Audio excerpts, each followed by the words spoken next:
ਆਪਾਂ ਲੋਕ ਔਰ ਵਰਲਡ ਵਾਈਡ ਇਗਨੋਰੈਂਸ ਵੀ ਹੋਈ ਹੈ ਵੀ ਅਸੀਂ ਚਾਈਨਾ ਤੋਂ ਮਾਲ ਨਹੀਂ ਲੈਣਾ ਚਾਹੁੰਦੇ। ਗਾਰਮੈਂਟਸ ਜਿਹੜਾ ਚਾਈਨਾ ਤੋਂ ਬਹੁਤ ਵੱਡੇ ਸਕੇਲ ਦੇ ਵਿੱਚ ਸਵੈਟਰਸ ਬਣ ਕੇ ਆ ਰਹੇ ਸੀਗੇ ਉਹ ਇੱਥੇ ਬਣਨੇ ਸ਼ੁਰੂ ਹੋ ਗਏ। ਪਹਿਲਾਂ ਬੰਗਲਾਦੇਸ਼ ਕੋਲ ਸਿਰਫ ਐਕਸਪੋਰਟ ਦੇ ਆਰਡਰ ਹੁੰਦੇ ਸੀਗੇ। ਇੰਡੀਆ ਇਨ ਸੈਲਫ ਇੰਪੋਰਟਰ ਸੀਗਾ, ਹੌਜ਼ਰੀ ਦੇ ਵਿੱਚ ਇੰਪੋਰਟਰ ਸੀਗਾ। ਹੁਣ ਉਹ ਆਪਣੇ ਅੰਦਰ ਬਣਾਉਣ ਲੱਗ ਗਿਆ, ਉਹਦੇ ਕਰਕੇ ਬਹੁਤ ਵੱਡਾ ਫਰਕ ਪੈ ਗਿਆ। ਆਪਣੇ ਯੂਨਿਟ ਨੂੰ ਐਕਸਪੈਂਡ ਕਰ ਰਹੇ ਆ ਜੀ। ਜਿਹਦੇ ਕੋਲ 10 ਸੀਗੀਆਂ ਉਹਦੇ ਕੋਲ 20 ਮਸ਼ੀਨਾਂ ਦੀ ਡਿਮਾਂਡ ਹੈ। ਕੰਮ ਹੀ ਕੰਮ ਹੈ ਇਸ ਟਾਈਮ। ਡੋਮੈਸਟਿਕ ਰਿਕੁਆਇਰਮੈਂਟ ਪੂਰੀ ਕਰਨ ਵਾਸਤੇ ਲੋਕਾਂ ਨੂੰ ਇੰਨੀ ਕੁ ਜ਼ਿਆਦਾ ਜ਼ਰੂਰਤ ਮਹਿਸੂਸ ਹੋ ਰਹੀ ਹੈ ਵੀ ਬੁਕਿੰਗ ਅਗਲੇ ਸਾਲ ਦੀ ਉਹਨਾਂ ਨੇ ਸਟਾਰਟ ਕਰਤੀ ਹੋਈ। ਔਰ ਬਾਜ਼ਾਰ ਦੇ ਵਿੱਚ ਤੁਸੀਂ ਕਹਿ ਰਹੇ ਹੋ ਵੀ ਹੌਜ਼ਰੀ ਠੀਕ ਹੈ, ਰਿਟੇਲ ਕਾਊਂਟਰਸ ਨੂੰ ਥੋੜ੍ਹਾ ਜਿਹਾ ਇਫੈਕਟ ਨਹੀਂ, ਕਾਫੀ ਇਫੈਕਟ ਪਿਆ। ਮਾਲਸ ਦੇ ਵਿੱਚ ਲੋਕਾਂ ਦਾ ਜਾਣਾ ਘਟਿਆ। ਅਗਲਾ ਤਾਂ ਸਾਨੂੰ 5, 10, 12 ਦਿਨ ਤਾਂ ਕੰਟੇਨਰ ਬਾਕਸ ਹੀ ਨਹੀਂ ਮਿਲਦਾ। ਜੇ ਕੰਟੇਨਰ ਮਿਲ ਜਾਂਦਾ ਫਿਰ ਉਹ ਲੋਡ ਹੋਣ ਨੂੰ, ਸ਼ਿਪ ਚੱਲਣ ਨੂੰ 5-5 ਦਿਨ ਲੱਗ ਜਾਂਦੇ ਆ।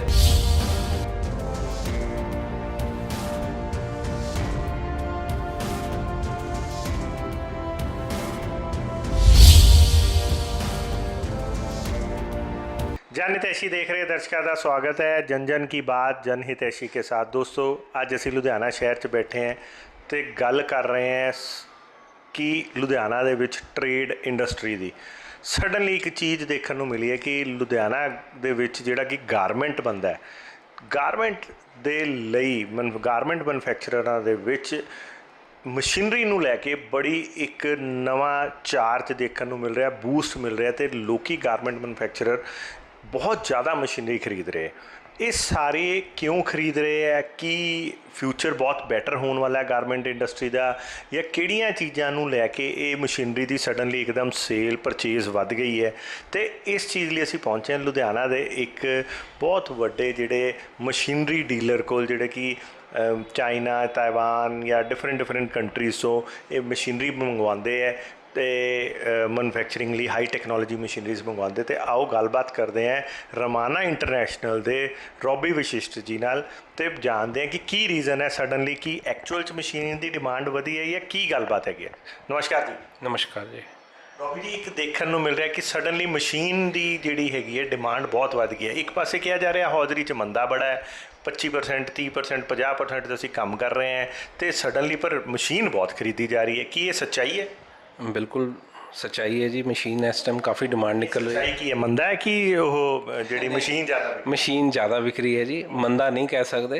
इस वक्त हौजरी वालिਆਂ ਨੂੰ ਸਭ ਨਾਲੋਂ ਜ਼ਿਆਦਾ ਚਾਅ ਇਹ ਹੈ ਵੀ ਚਾਈਨਾ ਤੋਂ ਜਿੰਨਾ ਵੀ ਗਾਰਮੈਂਟ ਆ ਰਿਹਾ ਸੀਗਾ, ਜਿੰਨਾ ਸਵੈਟਰ ਆ ਰਿਹਾ ਸੀਗਾ, ਜਿੰਨਾ ਵੀ ਵੂਲਨ ਆਈਟਮਸ ਆ ਰਹੀਆਂ ਸੀਗੀਆਂ, ਉਹ ਆਉਣੀਆਂ ਆਲਮੋਸਟ ਬੰਦ ਹੋ ਗਈਆਂ। ਕੁਛ ਆਪਾਂ ਲੋਕ ਔਰ ਵਰਲਡ ਵਾਈਡ ਇਗਨੋਰੈਂਸ ਵੀ ਹੋਈ ਹੈ ਵੀ ਅਸੀਂ ਚਾਈਨਾ ਤੋਂ ਮਾਲ ਨਹੀਂ ਲੈਣਾ ਚਾਹੁੰਦੇ ਗਾਰਮੈਂਟਸ।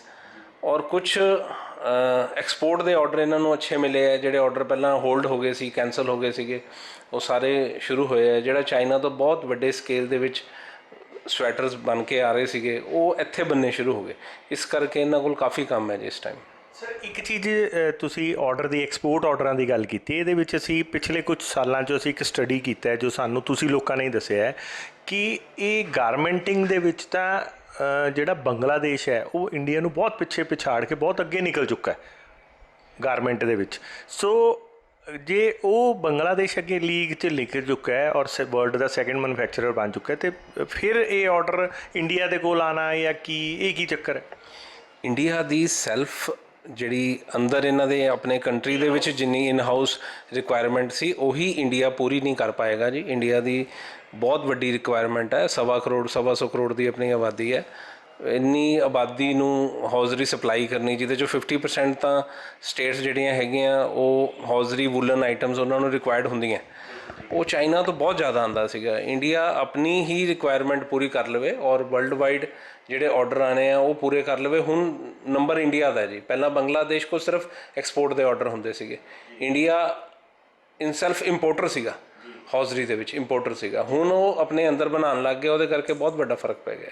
ਸੋ ਤੁਸੀਂ ਕਹਿੰਦੇ ਹੋ ਕਿ import product finish goods import ਘੱਟ ਕੇ ਉਹਦੇ ਬਦਲੇ ਮਸ਼ੀਨਰੀ ਤੇ ਲੋਕੀ ਜ਼ਿਆਦਾ ਫੋਕਸ ਕਰ ਰਹੇ ਤਾਂ ਕਿ ਇਨ ਹਾਊਸ ਮੈਨੂਫੈਕਚਰਿੰਗ ਹੋ ਕੇ ਉਹਨੂੰ ਡੋਮੈਸਟਿਕ ਮਾਰਕੀਟ ਤੱਕ ਕਵਰ ਕੀਤੀ ਜਾਏ ਪਲੱਸ ਇੰਟਰਨੈਸ਼ਨਲ ਮਾਰਕੀਟ ਤੇ ਵੀ ਥੋੜਾ ਜਿਹਾ ਆਪਣਾ ਮਾਰਕੀਟ ਸ਼ੇਅਰ ਵਧਾਇਆ। ਬਿਲਕੁਲ ਬਿਲकुल ਬਿਲकुल ਬੈਂਕ ਵੀ ਸਾਥ ਦੇ ਰਿਹਾ ਹੈ, ਲੋਕ ਆਪਣੇ ਯੂਨਿਟ ਨੂੰ ਐਕਸਪੈਂਡ ਕਰ ਰਹੇ ਆ ਜੀ। ਜਿਹਦੇ ਕੋਲ 10 ਸੀਗੀਆਂ ਉਹਦੇ ਕੋਲ 20 ਮਸ਼ੀਨਾਂ ਦੀ ਡਿਮਾਂਡ ਹੈ, ਕੰਮ ਹੀ ਕੰਮ ਹੈ ਇਸ ਟਾਈਮ।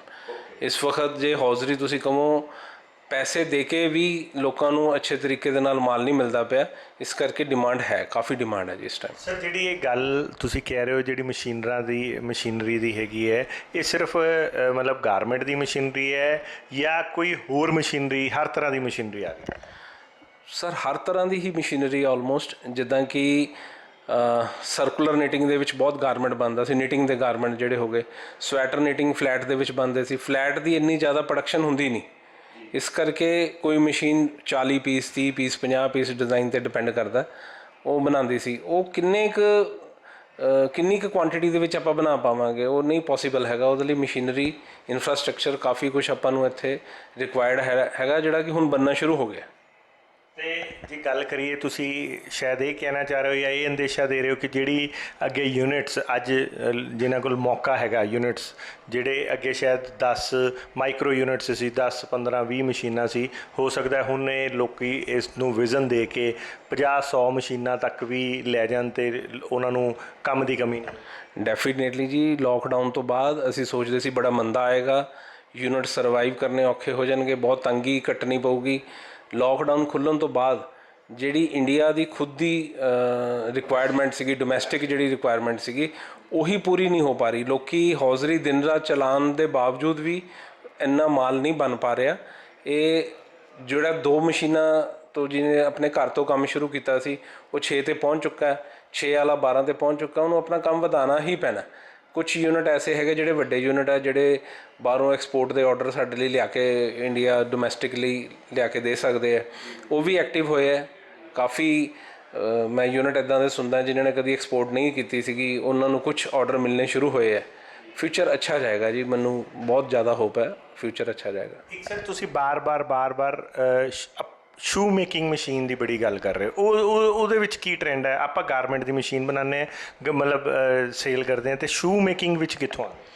ਸ਼ੂ ਉੱਪਰ ਜੀ ਕਾਫੀ ਜ਼ਿਆਦਾ ਨੀਟਿੰਗ ਦੇ ਉੱਤੇ ਬਣਦਾ, ਜਿਹੜਾ ਕਿ ਬੜਾ ਕੰਫਰਟੇਬਲ ਸ਼ੂ ਰਹਿੰਦਾ ਪੈਰ ਵਾਸਤੇ ਨਾ। ਜਿੱਦਾਂ ਸਕੈਚਰ, ਨਾਈਕੀ, ਤੁਸੀਂ ਕੋਈ ਵੀ ਇਹਨਾਂ ਦੇ ਆਡੀਡਾਸ, ਰਿਬੌਕ ਦੇ ਸ਼ੂਜ਼ ਦੇਖੋਗੇ, ਉਹ ਜ਼ਿਆਦਾਤਰ ਨੀਟਿੰਗ ਦੇ ਬਣੇ ਹੋਏ ਹੈ। ਉਹ ਫਿਨਿਸ਼ਡ ਗੁੱਡ ਪਹਿਲਾਂ ਚਾਈਨਾ ਤੋਂ ਬਹੁਤ ਆਉਂਦਾ ਸੀ, ਹੁਣ ਉਹ ਆਲਮੋਸਟ ਨਾਮਾਤਰ ਹੋ ਗਿਆ ਜੀ। ਇੰਡੀਆ ਦੀ ਜਿਹੜੀ, ਫਿਰ ਉਹੀ ਗੱਲ ਕਹੂੰਗਾ, ਡੋਮੈਸਟਿਕ ਰਿਕੁਆਇਰਮੈਂਟ ਪੂਰੀ ਕਰਨ ਵਾਸਤੇ ਇੰਨੇ ਜ਼ਿਆਦਾ ਯੂਨਿਟਸ ਐਫੀਸ਼ੀਐਂਟ ਨਹੀਂ ਸੀਗੇ। ਉਹ ਹੁਣ ਮਸ਼ੀਨਰੀ ਦੀ ਇੰਨੀ ਘਾਟ ਤਾਂ ਹੀ ਮਹਿਸੂਸ ਹੋਈ ਹੈ, ਤਾਂ ਹੀ ਇੰਨੀ ਜ਼ਰੂਰਤ ਮਸ਼ੀਨਰੀ ਦੀ ਆਈ ਹੈ, ਸੇਲ ਵਧੀ ਹੈ, ਜਿਹਦੇ ਨਾਲ ਇਹ ਰਿਕੁਆਇਰਮੈਂਟ ਕੁਛ ਹੱਦ ਤੱਕ ਕਵਰ ਹੋ ਸਕਦੀ ਹੈ, ਪੂਰੀ ਤਾਂ ਵੀ ਨਹੀਂ ਹੋ ਸਕਦੀ। ਸੋ ਹੁਣ ਜੇ ਆਪਾਂ ਗੱਲ ਕਰੀਏ ਤਾਂ ਤੁਹਾਡੇ ਕੋਲ, ਜਿਵੇਂ ਤੁਸੀਂ ਪਹਿਲੇ ਸਾਲਾਂ 'ਚ, ਪਿਛਲੇ ਸਾਲਾਂ 'ਚ ਕੰਮ ਕਰਦੇ ਸੀ ਤੇ ਹੁਣ ਕਰ ਰਹੇ ਹੋ, ਤੇ ਜਿਹੜੇ ਆਰਡਰਸ ਹੈਗੇ ਮਸ਼ੀਨਰੀ ਦੇ, ਉਹ ਕਿੰਨੇ ਕੁ % ਤੁਹਾਨੂੰ ਲੱਗਦਾ ਵੱਧ ਗਏ? ਆਰਡਰ ਸਾਡੇ ਕੋਲ ਜਿੰਨੀ ਮਸ਼ੀਨਰੀ ਰਸਤੇ 'ਚ ਸੀਗੀ ਜਾਂ ਸਾਡੇ ਕੋਲ ਜਿਹੜੀ ਮਸ਼ੀਨ ਸਟਾਕ 'ਚ ਪਈ ਸੀਗੀ, ਉਹ ਈਜ਼ੀਲੀ ਕੁਛ ਦਿਨਾਂ ਦੇ ਵਿੱਚ ਹੀ ਸਾਰੀ ਨਿਕਲ ਗਈ ਜੀ। ਉਹ ਨੈਕਸਟ ਈਅਰ ਦੀ ਵੀ ਬੁਕਿੰਗ ਸ਼ੁਰੂ ਹੋਈਆਂ, ਜਿਹਦੇ ਨਾਲ ਲੋਕਾਂ ਨੂੰ ਜਦੋਂ ਕਿਸੇ ਵੀ ਚੀਜ਼ ਦੀ, ਹਾਂਜੀ, ਬੂਸਟ ਇੰਨਾ, ਮਤਲਬ ਡੋਮੈਸਟਿਕ ਰਿਕੁਆਇਰਮੈਂਟ ਪੂਰੀ ਕਰਨ ਵਾਸਤੇ ਲੋਕਾਂ ਨੂੰ ਇੰਨੀ ਕੁ ਜ਼ਿਆਦਾ ਜ਼ਰੂਰਤ ਮਹਿਸੂਸ ਹੋ ਰਹੀ ਹੈ ਵੀ ਬੁਕਿੰਗ ਅਗਲੇ ਸਾਲ ਦੀ ਉਹਨਾਂ ਨੇ ਸਟਾਰਟ ਕਰਤੀ ਹੋਈ ਹੈ। ਹਾਂਜੀ, ਪਰ ਜੇ ਬਾਜ਼ਾਰਾਂ ਦੀ ਗੱਲ ਕਰੀਏ, ਬਾਜ਼ਾਰਾਂ 'ਚ ਤਾਂ ਇਹ ਚੱਲ ਰਿਹਾ ਸੀਗਾ, ਹਜੇ ਕੁਛ ਦਿਨ ਪਹਿਲਾਂ ਤੱਕ ਦੀ ਗੱਲ ਇਹ ਸੀਗੀ ਕਿ ਸ਼ਾਇਦ ਹੌਜ਼ਰੀ ਇੰਡਸਟਰੀ ਅਸੀਂ 25 ਤੋਂ 40 50 60% ਤੱਕ ਪ੍ਰੋਡਕਸ਼ਨ ਹੀ ਕਰੇਗੀ, ਤੇ ਤੁਸੀਂ ਕਹਿ ਰਹੇ ਹੋ ਆਰਡਰ ਬੜੇ ਹੈ ਔਰ ਉਹ ਮਸ਼ੀਨਰੀ ਧੜਾ ਧੜ ਖਰੀਦ ਰਹੇ ਹੈ। ਇਹ ਕਮਿਊਨੀਕੇਸ਼ਨ ਗੈਪ ਹੈ ਜਾਂ ਕੀ ਹੈ? ਹੁਣ ਟਾਈਮ ਦਾ ਮਤਲਬ ਹੇਰ ਫੇਰ ਹੋ ਗਿਆ? ਪ੍ਰੈਕਟੀਕਲੀ ਜੋ ਅਸੀਂ ਦੇਖਦੇ ਹਾਂ ਜੀ, ਅਸੀਂ ਰੂਟੀਨ ਦੇ ਵਿੱਚ ਜਿੰਨੇ ਵੀ ਸਾਡੇ ਕੋਲ ਕਸਟਮਰ ਵਿਜ਼ਿਟ ਕਰਦੇ ਸੀਗੇ, ਉਸ ਤੋਂ ਇਸ ਟਾਈਮ ਡਬਲ ਨੇ ਜੀ। ਔਰ ਬਾਜ਼ਾਰ ਦੇ ਵਿੱਚ ਤੁਸੀਂ ਕਹਿ ਰਹੇ ਹੋ ਵੀ ਹੌਜ਼ਰੀ ਠੀਕ ਹੈ, ਰਿਟੇਲ ਕਾਊਂਟਰਸ ਨੂੰ ਥੋੜ੍ਹਾ ਜਿਹਾ ਇਫੈਕਟ ਨਹੀਂ, ਕਾਫੀ ਇਫੈਕਟ ਪਿਆ, ਮੌਲਸ ਦੇ ਵਿੱਚ ਲੋਕਾਂ ਦਾ ਜਾਣਾ ਘਟਿਆ। ਫਿਰ ਉਹੀ ਤੁਹਾਨੂੰ ਕਹੂੰਗਾ ਕਿ ਡੋਮੈਸਟਿਕ ਮਾਰਕੀਟ, ਹੋ ਸਕਦਾ ਤਿਪਤੀ ਘਰ ਨੇ ਜਿਹੜੇ ਤਿਪਤੀਆਂ ਨੂੰ ਮਾਲ ਦਿੰਦੇ ਸੀਗੇ, ਉਹਨਾਂ ਨੂੰ ਵੀ ਇਫੈਕਟ ਪਿਆ, ਪਰ ਆਲਮੋਸਟ ਡੋਮੈਸਟਿਕ ਮਾਰਕੀਟ ਜਿਹੜੀ ਕਿ ਬਾਹਰੋਂ ਇੰਪੋਰਟ ਕਰਦੀ ਸੀਗੀ, ਉਹ ਸਾਰੀ ਉਰੇ ਹੀ ਬਣਾਉਣ ਨੂੰ ਇੱਛੁਕ ਵੀ ਹੈਗੀ ਹੈ। ਉਹਨਾਂ ਨੇ ਚਾਈਨਾ ਨੂੰ ਇਗਨੋਰ ਵੀ ਕੀਤਾ, ਔਰ ਉਹਨਾਂ ਕੋਲ ਉਹੀ ਰਿਕੁਆਇਰਮੈਂਟ ਪੂਰੀ ਕਰਨ ਵਾਸਤੇ ਹੀ ਇਹਨਾਂ ਦਾ ਜ਼ੋਰ ਲੱਗਿਆ ਪਿਆ ਜੀ। ਸਰ ਇੱਕ ਆਖਰੀ ਕੁਐਸਚਨ ਇਹ ਪੁੱਛਾਂਗੇ ਤੁਹਾਡੇ ਤੋਂ ਕਿ ਜਿਹੜਾ ਆਹ ਸਾਰਾ ਤੁਸੀਂ ਕਹਿ ਰਹੇ ਹੋ ਕਿ ਇਸ ਟਾਈਮ ਬਹੁਤ ਜ਼ੋਰ ਲੱਗਾ ਹੋਇਆ ਹੈ ਤੇ ਮਸ਼ੀਨਰੀ ਤੁਹਾਡੇ ਕੋਲ ਅਵੇਲੇਬਲ ਹੈਗੀ ਹੈ, ਇੰਨੀ ਹੈ, ਔਨ ਟਾਈਮ ਆ ਰਹੀ ਹੈ? ਕਿਉਂਕਿ ਇੱਕ ਚੀਜ਼ ਦੂਜੇ ਪਾਸੇ ਇਹ ਵੀ ਕਿਹਾ ਜਾ ਰਿਹਾ ਕਿ ਚਾਈਨਾ ਤੋਂ ਸ਼ਾਇਦ ਸਮਾਨ ਹੀ ਉਨੀ ਫਰੀਕੁਐਂਟਲੀ ਨਹੀਂ ਆ ਪਾ ਰਿਹਾ ਜਿੰਨਾ ਪਹਿਲਾਂ ਆ ਰਿਹਾ ਸੀ, ਤੇ ਉਹਦੇ ਵਿੱਚ ਹੁਣ ਡਿਮਾਂਡ ਐਂਡ ਸਪਲਾਈ 'ਚ ਜੇ ਅੱਜ ਕੋਈ ਤੁਹਾਨੂੰ ਆਰਡਰ ਕਰਦਾ, ਕੀ ਤੁਸੀਂ ਕੱਲ੍ਹ ਜਾਂ 10-15 ਦਿਨਾਂ 'ਚ ਮਸ਼ੀਨਰੀ ਅਵੇਲੇਬਲ ਕਰਵਾ ਪਾ ਰਹੇ ਹੋ? ਨਹੀਂ ਜੀ, ਮਸ਼ੀਨਰੀ ਅਵੇਲੇਬਲ ਨਹੀਂ ਕਰਵਾ ਪਾ ਰਹੇ, ਕਿਉਂਕਿ ਚਾਈਨਾ ਦੇ ਵਿੱਚ ਜਦੋਂ ਅਸੀਂ ਆਰਡਰ ਕਰਦੇ ਹਾਂ ਉਸ ਤੋਂ ਬਾਅਦ ਮਸ਼ੀਨ ਜਦੋਂ ਤਿਆਰ ਹੋ ਜਾਂਦੀ ਹੈ, ਕੰਟੇਨਰ ਖਾਲੀ ਮਿਲਣ ਦੇ ਵਿੱਚ ਬੜੀ ਪ੍ਰੋਬਲਮ ਆ ਰਹੀ ਹੈ ਜੀ। ਉਸ ਪ੍ਰੋਬਲਮ ਦੇ ਵਿੱਚ ਕੁਝ ਓਵਰ ਡਿਮਾਂਡ ਹੈ ਜਾਂ ਕੀ? ਓਵਰ ਡਿਮਾਂਡ ਨਹੀਂ ਹੈਗੀ ਜੀ, ਸ਼ਿਪ ਨਹੀਂ ਪੂਰੇ ਹੁੰਦੇ। ਚਾਈਨਾ ਦੇ ਕੋਲ ਡਿਮਾਂਡ ਘਟੀ ਹੈ ਬਾਕੀ ਆਈਟਮਸ ਦੀ, ਜਿੱਦਾਂ ਕਿ ਠੀਕ ਹੈ ਮਸ਼ੀਨਰੀ ਦੀ ਡਿਮਾਂਡ ਹੈਗੀ ਹੈ ਪਰ ਫਿਨਿਸ਼ ਗੁੱਡਸ ਦੀ ਡਿਮਾਂਡ ਘਟੀ ਹੈ। ਵਰਲਡ ਵਾਈਡ ਉਹਨਾਂ ਨੂੰ ਇਗਨੋਰੈਂਸ ਮਿਲੀ ਹੈ, ਉਸ ਇਗਨੋਰੈਂਸ ਕਰਕੇ ਜਿਹੜੇ ਸ਼ਿਪ ਆ ਕੰਪਲੀਟ ਨਹੀਂ ਹੋ ਪਾ ਰਹੇ। ਅਗਲਾ ਤਾਂ ਸਾਨੂੰ 5 10 12 ਦਿਨ ਤਾਂ ਕੰਟੇਨਰ ਬਾਕਸ ਹੀ ਨਹੀਂ ਮਿਲਦਾ। ਜੇ ਕੰਟੇਨਰ ਮਿਲ ਜਾਂਦਾ ਫਿਰ ਉਹ ਲੋਡ ਹੋਣ ਨੂੰ, ਸ਼ਿਪ ਚੱਲਣ ਨੂੰ 5-5 ਦਿਨ ਲੱਗ ਜਾਂਦੇ ਆ। ਮਤਲਬ ਜਿਹੜਾ ਸਾਈਕਲ 30 ਡੇਜ਼ ਦਾ ਸੀਗਾ ਉਹ ਆਟੋਮੈਟਿਕਲੀ 45-60 ਡੇਜ਼ ਤੇ ਪਹੁੰਚ ਚੁੱਕਾ ਹੈ। ਜਿਹੜੀ ਮਸ਼ੀਨਰੀ 30 ਦਿਨਾਂ 'ਚ ਸਾਨੂੰ ਮਿਲ ਜਾਂਦੀ ਸੀ ਲੁਧਿਆਣੇ 'ਚ, ਉਹ 60 ਡੇਜ਼ ਤੇ ਪਹੁੰਚ ਚੁੱਕੀ ਹੈ ਜੀ। ਸਰ ਇੱਕ ਹੋਰ ਕੁਐਸਚਨ ਸਾਡੇ ਦਿਮਾਗ 'ਚ ਆਇਆ ਤੁਹਾਡੇ ਨਾਲ ਗੱਲਬਾਤ ਕਰਦੇ ਕਿ ਜਿਵੇਂ ਤੁਸੀਂ ਕਿਹਾ ਕਿ ਚਾਈਨੀਜ਼ ਨੂੰ ਇਗਨੋਰੈਂਸ ਮਿਲੀ ਹੈ ਅਤੇ ਉਹਦੇ ਕਰਕੇ ਉਹਨਾਂ ਦਾ ਕਾਫੀ ਕੰਮ 'ਤੇ ਇਫੈਕਟ ਆਇਆ ਹੈ, ਅਤੇ ਇਹ ਸਾਰਿਆਂ ਦੇ ਵਿੱਚ ਕੀ ਤੁਸੀਂ ਲੋਕਾਂ ਨੂੰ ਇੱਕ ਸੈਟਬੈਕ ਨਹੀਂ ਪਹੁੰਚਿਆ ਕਿ ਇਗਨੋਰੈਂਸ ਦਾ? ਦੇਖੋ ਤੁਸੀਂ ਵੀ ਚਾਈਨੀਜ਼ ਪ੍ਰੋਡਕਟ ਹੀ ਮੰਗਾ ਰਹੇ ਸੀਗੇ, ਤੁਸੀਂ ਲੋਕਾਂ ਨੇ ਨਹੀਂ ਦੇਖਿਆ ਕਿ ਫਿਊਚਰ 'ਚ ਇਹੋ ਜਿਹੀ ਇਗਨੋਰੈਂਸ ਨਾ ਹੋਵੇ ਅਤੇ ਇੰਡੀਆ 'ਚ ਇਹ ਪ੍ਰੋਡਕਟਸ ਨੂੰ ਡਿਵੈਲਪ ਕੀਤਾ ਜਾਏ ਜਾਂ ਆਲਟਰਨੇਟਿਵ ਕੰਟਰੀਜ਼ ਲੱਭੇ ਜਾਣ ਕਿ ਤਾਂ ਕਿ ਮਤਲਬ ਸਪੋਜ਼ ਕਰੋ ਅੱਜ ਚਾਈਨਾ ਤੋਂ ਹੇਟ ਮਿਲੀ, ਇੰਡੀਅਨਸ ਵਪਾਰੀ ਬਣ ਗਿਆ, ਬਾਕੀ ਸਾਰੇ ਵਰਲਡ 'ਚ ਉਹਨੂੰ ਹੇਟ ਮਿਲ ਰਹੀ ਹੈ। ਦੇਖੋ ਜੀ, ਚਾਈਨਾ ਦਾ ਆਲਟਰਨੇਟ ਤਾਂ ਇੰਡੀਆ ਹੀ ਬਣੇਗਾ ਫਿਊਚਰ ਦੇ ਵਿੱਚ। ਇਸ ਵਕਤ ਇਹ ਟਾਈਮ ਨਹੀਂ ਹੈਗਾ ਕਿ ਚਾਈਨਾ ਤੋਂ ਜਿਹੜੀ ਚੀਜ਼ ਸਾਡੇ ਕੋਲ ਅਵੇਲੇਬਲ ਨਹੀਂ ਹੈਗੀ, ਕੋਈ ਰॉ ਮਟੀਰੀਅਲ ਜਾਂ ਕੋਈ ਵੀ ਮਟੀਰੀਅਲ ਜਾਂ ਕੋਈ ਵੀ ਮਸ਼ੀਨਰੀ ਜਿਹੜੀ ਸਾਡੇ ਕੋਲ ਅਵੇਲੇਬਲ ਨਹੀਂ ਹੈਗੀ, ਜਿੱਥੇ ਸਾਡੇ ਇੱਥੇ ਬਿਜ਼ਨਸ ਨੂੰ, ਇੰਡਸਟਰੀ ਨੂੰ ਜਾਂ ਰੋਜ਼ਗਾਰ ਨੂੰ ਧੱਕਾ ਪਹੁੰਚੇ, ਅਸੀਂ ਉਸ ਚੀਜ਼ ਨੂੰ ਬੰਦ ਕਰ ਦਈਏ ਜਾਂ ਮੰਗਾਉਣਾ ਹਟ ਜਾਈਏ। ਅਲਟਰਨੇਟਲੀ ਸੈਕਿੰਡਲੀ ਤੁਸੀਂ ਉਹਨੂੰ ਨਾਲ ਹੀ ਇੱਥੇ ਸ਼ੁਰੂ ਕਰ ਲਓ ਬਣਾਉਣਾ, ਉਹਦੇ ਨਾਲ ਇੱਥੇ ਬੰਨੀ ਸ਼ੁਰੂ ਹੋ ਜਾਵੇ, ਚਾਈਨਾ ਤੋਂ ਵੀ ਆਉਂਦੀ ਰਹੇ, ਫਿਰ ਹੌਲੀ ਹੌਲੀ ਬੰਦ ਕੀਤਾ ਜਾਵੇ, ਫਿਰ ਚਾਹੇ ਇਹਦਾ ਅਲਟਰਨੇਟ ਹੋ ਸਕਦਾ। ਪਰ ਇੱਕਦਮ ਬੰਦ ਕਰਨ ਦੇ ਨਾਲ ਤਾਂ ਤੁਸੀਂ ਕਹਿ ਰਹੇ ਹੋ ਬੰਦ ਨਹੀਂ ਕੀਤਾ ਜਾ ਸਕਦਾ, ਇਟ ਕੈਨ ਬੀ ਡਿਵੈਲਪਡ। ਬਿਲਕੁਲ ਜੀ, ਬਿਲਕੁਲ ਬਿਲਕੁਲ। ਪਰ ਕੀ ਤੁਸੀਂ ਲੋਕੀ ਉੱਧਰ ਦੇਖ ਰਹੇ ਹੋ ਕਿ ਮਤਲਬ ਸਿਰਫ ਟਾਈਮ ਪਾਸ ਕਰ ਰਹੇ ਹੋ ਕਿ ਕੋਵਿਡ ਤਾਂ ਚਲੇ ਜਾਣਾ, ਲੋਕਾਂ ਨੇ ਭੁੱਲ ਜਾਣਾ ਅਤੇ ਆਪਾਂ ਚਾਈਨਾ ਤੋਂ ਹੀ ਮੰਗਾਈ ਜਾਵਾਂਗੇ, ਕੀ ਲੋੜ ਹੈ ਇੱਥੇ ਡਿਵੈਲਪ ਕਰਨ ਦੀ? ਹਮੇਸ਼ਾ ਤੋਂ ਹੀ ਦੇਖਦੇ ਆ ਰਹੇ ਹਾਂ ਜੀ, ਪਰ ਸੌਫਟਵੇਅਰ ਔਰ ਸਾਰਾ ਇੱਥੇ ਇਨਫਰਾਸਟਰਕਚਰ ਕੋਈ ਵੀ ਬੰਦਾ ਇੰਨਾ ਐਫੀਸ਼ੀਐਂਟ ਨਹੀਂ ਹੈਗਾ ਜੀ, ਜਿਹੜਾ ਬੰਦਾ ਮਸ਼ੀਨਰੀ 'ਚ ਕਰਦਾ ਪਿਆ ਵੀ ਉਹ ਇਨਫਰਾਸਟਰਕਚਰ ਸਾਰਾ ਇੱਥੇ ਬਣਾ ਲਵੇ। ਬਹੁਤ ਸਾਰੇ ਪੈਸੇ ਲੱਗਣਗੇ, ਬਹੁਤ ਸਾਰਾ ਰਿਸਕ ਹੈਗਾ। ਉਹ ਕੋਈ ਵੀ ਗਵਰਨਮੈਂਟ ਤੋਂ ਇਲਾਵਾ ਇਹ ਕੋਈ ਇੰਡੀਵਿਜੂਅਲ ਪਰਸਨ ਇਹਦੇ 'ਤੇ ਨਹੀਂ ਕਰ ਪਾਏਗਾ ਮੇਰੇ ਖਿਆਲ ਨਾਲ। ਸਰ ਅਸੀਂ ਦੇਖਦੇ ਹਾਂ ਕਿ ਹਰ ਚੀਜ਼ 'ਤੇ ਆਪਾਂ ਗੌਰਮੈਂਟ ਨੂੰ ਇਲਜ਼ਾਮ ਦੇ ਦਿੰਦੇ, ਲੈ ਦੇ ਕੇ ਆਪਣੇ ਸਿਰ ਦਾ ਮਤਲਬ ਗਲੇ ਪਿਆ ਢੋਲ ਕਹਿੰਦੇ ਚੱਕਿਆ ਅਤੇ ਗੌਰਮੈਂਟ ਦੇ ਸਿਰ 'ਤੇ ਪਾਤਾ, ਗੌਰਮੈਂਟ ਨੇ ਕੀਤਾ ਜੀ, ਗੌਰਮੈਂਟ ਕਰਨਾ ਪਵੇ। ਗੌਰਮੈਂਟ ਕੀ ਕਰੇਗੀ? ਕੀ ਤੁਸੀਂ ਕੋਈ ਇੱਦਾਂ ਦੀ ਪ੍ਰੋਜੈਕਟ ਰਿਪੋਰਟ ਬਣਾਈ? ਕੋਈ ਗੌਰਮੈਂਟ ਨੂੰ ਇੱਦਾਂ ਦਾ ਕੋਈ ਦੇਖੋ ਵਿਜ਼ਨ ਤਾਂ ਤੁਹਾਨੂੰ ਹੀ ਦਿਖਾਉਣਾ ਪਏਗਾ ਨਾ ਜੀ। ਜੇ ਆਪਾਂ ਇਹ ਡਿਵੈਲਪ ਕਰਦੇ ਹਾਂ, ਗੌਰਮੈਂਟ ਛੋਟੇ ਪ੍ਰੋਜੈਕਟ 'ਚ ਹੱਥ ਨਹੀਂ ਪਾਉਂਦੀ, ਅਤੇ ਕੋਈ ਵੱਡਾ ਪ੍ਰੋਜੈਕਟ ਉਹਨਾਂ ਨੂੰ ਬਣਾ ਕੇ ਦਿਖਾਇਆ ਜੀ ਕਿ ਜੇ ਅਸੀਂ ਇਹ ਚੀਜ਼ ਮਸ਼ੀਨਰੀ ਡਿਵੈਲਪ ਹੁੰਦੀ ਹੈ ਤਾਂ ਇੰਡੀਆ ਨੂੰ ਇੰਨਾ ਰੈਵਨਿਊ ਆ ਸਕਦਾ, ਤਾਂ ਗੌਰਮੈਂਟ ਫੋਕਸ ਕਰੇਗੀ। ਅਤੇ ਇੰਡੀਆ ਦੇ ਵਿੱਚ ਜੇ ਅਸੀਂ ਗੱਲ ਕਰੀਏ ਤਾਂ ਇਸ ਟਰੇਡ ਨੂੰ ਕਰਨ ਵਾਲੇ ਤੁਸੀਂ 5-7-10 ਜਿਹੜੇ ਹੈਗੇ ਹੈ ਟਰੇਡਰਸ ਹੈਗੇ ਹੋ, ਔਰ ਸਾਰੇ ਖੁਦ ਹੀ ਐਗਜ਼ੀਬਿਸ਼ਨ ਲਗਾਉਂਦੇ ਹੋ। ਕੀ ਤੁਸੀਂ ਇਸ ਫੁੱਟਪ੍ਰਿੰਟਸ 'ਤੇ ਕੰਮ ਵੀ ਕੀਤਾ ਜਾਂ ਸਿਰਫ ਗੱਲਾਂ ਹੀ ਕੀਤੀਆਂ? ਸਰ ਹਜੇ ਕੰਮ ਤਾਂ ਕੋਈ ਨਹੀਂ ਕੀਤਾ ਇਹਦੇ 'ਤੇ, ਪਰ ਇਹ ਕੀਤਾ ਜਾ ਸਕਦਾ, ਇੰਪੋਸੀਬਲ ਨਹੀਂ ਹੈਗਾ, ਇਹ ਬਿਲਕੁਲ ਕੀਤਾ ਜਾ ਸਕਦਾ। ਅਤੇ ਸਰ ਤੁਸੀਂ ਤਾਂ ਪੰਡਤ ਵੀ ਸ਼ਾਇਦ ਆਪ ਹੀ ਹੋ, ਅਤੇ ਮਹੂਰਤ ਕਿਹਦੇ ਤੋਂ ਕਢਵਾਉਣਾ? ਮਹੂਰਤ ਦੀ ਗੱਲ ਨਹੀਂ ਹੈ ਜੀ, ਲੁਧਿਆਣਾ ਨਾ ਬੜਾ ਅਨਆਰਗਨਾਈਜ਼ਡ ਹੈ ਜੀ, ਆਰਗਨਾਈਜ਼ਡ ਨਹੀਂ ਹੈਗਾ।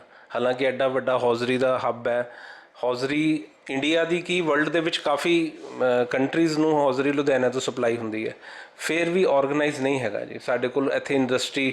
ਜੇ ਲੈਂਡ ਸੋਚ ਲਓ ਤੁਸੀਂ, ਲੁਧਿਆਣਾ ਦੇ ਵਿੱਚ ਕੋਈ ਲੈ ਕੇ ਵੀ ਆਪਣਾ ਕੋਈ 2 ਕਿੱਲੇ ਏਕੜ ਦੇ ਵਿੱਚ, 3 ਏਕੜ ਦੇ ਵਿੱਚ ਕੋਈ ਯੂਨਿਟ ਪਲਾਨ ਵੀ ਕਰ ਲਏਗਾ, ਉਹਦੇ ਲਈ ਬਹੁਤ ਵੱਡਾ ਪੈਸਾ ਚਾਹੀਦਾ, ਬਹੁਤ ਜ਼ਿਆਦਾ ਪੈਸਾ ਚਾਹੀਦਾ, ਬਹੁਤ ਵੱਡਾ ਰਿਸਕ ਹੈਗਾ। ਇੱਦਾਂ ਗੌਰਮੈਂਟ ਦੀ ਸਪੋਰਟ ਤੋਂ ਬਿਨਾਂ ਇੰਪੋਸੀਬਲ ਹੈ ਜੀ। ਗੌਰਮੈਂਟ ਦੀ ਸਪੋਰਟ ਉਹੀ ਤਾਂ ਅਸੀਂ ਕਹਿ ਰਹੇ ਹਾਂ। ਸਪੋਰਟ ਸਰ ਕਿੱਦਾਂ ਹੋਏਗੀ? ਗੌਰਮੈਂਟ ਨੂੰ ਰਾਤੋਂ ਰਾਤ ਇੱਕ ਸੁਪਨਾ ਤਾਂ ਨਹੀਂ ਆਏਗਾ ਨਾ, ਮੁੰਗੇਰੀ ਲਾਲ ਕੇ ਹਸੀਨ ਸੁਪਨੇ ਤਾਂ ਨਹੀਂ ਆਉਣਗੇ ਨਾ। ਅਲਟੀਮੇਟਲੀ ਤਾਂ ਜਿਹੜੇ ਟਰੇਡਰ ਹੈਗੇ ਹੈ ਉਹ ਇਕੱਠੇ ਹੋ ਕੇ ਇੱਕ ਇਨੀਸ਼ੀਏਟਿਵ ਲੈ ਕੇ, ਜਿਵੇਂ ਇੱਕ ਪ੍ਰੋਜੈਕਟ ਰਿਪੋਰਟ ਬਣਦੀ ਹੈ, ਪ੍ਰੋਜੈਕਟ ਰਿਪੋਰਟ ਬਣਾ ਕੇ ਗੌਰਮੈਂਟ ਨੂੰ ਦੱਸਿਆ ਜਾਏਗਾ ਕਿ ਜੇ ਤੁਸੀਂ ਸਾਨੂੰ ਸਪੋਰਟ ਕਰਦੇ ਹੋ ਜਾਂ ਇਹ ਚੀਜ਼ਾਂ ਕਰਦੇ ਹੋ ਤਾਂ ਇਹਦੇ ਨਾਲ ਇੰਡੀਅਨ ਇੰਡਸਟਰੀ ਵੀ ਡਿਵੈਲਪ ਹੁੰਦੀ ਹੈ, ਰੋਜ਼ਗਾਰ ਵੀ ਮਿਲਦਾ ਹੈ ਅਤੇ ਇੰਨਾ ਰੈਵਨਿਊ ਵੀ ਜਨਰੇਟ ਹੁੰਦਾ। ਕਿਉਂਕਿ ਅੱਜ ਜੇ ਤੁਸੀਂ ਕਹਿ ਰਹੇ ਹੋ ਵਰਲਡ 'ਚ ਹੇਟ ਮਿਲ ਰਹੀ ਹੈ, ਚਾਈਨਾ ਨੂੰ, ਤੇ ਕੱਲਾ ਇੰਡੀਆ ਨਹੀਂ ਹੈ ਤੁਹਾਡੇ ਕੋਲ ਪੂਰਾ ਵਰਲਡ ਮਾਰਕੀਟ ਹੈਗੀ ਹੈ। ਸੋ ਉਹ ਪੂਰੀ ਇੱਕ ਪ੍ਰੋਜੈਕਟ ਰਿਪੋਰਟ ਬਣੇਗੀ ਤੇ ਗੱਲ ਹੋਏਗੀ, ਹਵਾ 'ਚ ਤਾਂ ਗੱਲਾਂ ਨਹੀਂ ਹੋਣਗੀਆਂ। ਮੈਂ ਉਹੀ ਪੁੱਛਣਾ ਚਾਹ ਰਿਹਾ ਕਿ ਆਪਾਂ ਸਿਰਫ ਟਾਈਮ ਪਾਸ ਕਰਦੇ ਨਜ਼ਰ ਆ ਰਹੇ ਹਾਂ ਇੰਸਟੈਡ ਆਫ ਟੇਕਿੰਗ ਇਨੀਸ਼ੀਏਟਿਵ ਇੱਦਾਂ ਜੀ, ਸਾਨੂੰ ਪ੍ਰੋਪਰ ਮੈਨੂੰ ਚੈਨਲ ਨਹੀਂ ਪਤਾ, ਸਾਡੀ ਟੀਮ ਨੂੰ ਚੈਨਲ ਨਹੀਂ ਪਤਾ, ਅਸੀਂ ਸਾਰੇ ਇਕੱਠੇ ਹਾਂ। ਸਰ ਵਰਲਡ ਲੈਵਲ ਦੀ ਤੁਸੀਂ ਐਗਜ਼ੀਬਿਸ਼ਨ ਲਗਾਉਂਦੇ ਹੋ ਪੂਰੇ ਵਰਲਡ 'ਚੋਂ, ਸ਼ਾਇਦ ਉਸ 'ਚ ਲਿਖਿਆ ਹੁੰਦਾ ਜੀ ਇੰਨੇ ਕੰਟਰੀਜ਼ 'ਚੋਂ ਪਾਰਟਿਸਿਪੇਟ ਆ ਰਹੇ ਹੈ, ਠੀਕ ਹੈ, ਸਾਰਾ ਵਰਲਡ ਤੁਹਾਡੇ ਪਿੱਛੇ ਲੱਗਾ ਤੇ ਤੁਹਾਨੂੰ ਚੈਨਲ ਨਹੀਂ ਪਤਾ। ਸਰ ਚੈਨਲ ਹੁਣ ਤੁਸੀਂ ਹੋ ਸਾਡੇ ਕੋਲ, ਤੁਹਾਨੂੰ ਅਸੀਂ ਇੰਟਰਵਿਊ ਦਿੱਤੀ ਹੈ, ਤੁਸੀਂ ਗਵਰਨਮੈਂਟ ਤੱਕ ਸਾਡੀ ਗੱਲ ਪਹੁੰਚਾਓ, ਅਸੀਂ ਪ੍ਰੋਜੈਕਟ ਰਿਪੋਰਟ ਜਾਂ ਜੋ ਵੀ ਸਾਡੇ ਕੋਲ ਗਵਰਨਮੈਂਟ ਸਪੋਰਟ ਮੰਗੇਗੀ ਅਸੀਂ 100% ਦੇਵਾਂਗੇ ਜੀ। ਹਾਂਜੀ ਸਰ, ਅਸੀਂ ਹਰ ਵਾਰ ਦੇਖਦੇ ਹਾਂ ਕਿ ਆਪਾਂ ਗਵਰਨਮੈਂਟ ਦੇ ਸਿਰ ਤੇ ਪੱਲੜਾ ਝਾੜ ਦਿੰਦੇ ਤੇ ਆਪ ਬਚ ਕੇ ਨਿਕਲ ਜਾਂਦੇ ਹਾਂ। ਕਿੱਦਾਂ ਇਹ ਪੋਸੀਬਲ ਹੋ ਸਕਦਾ?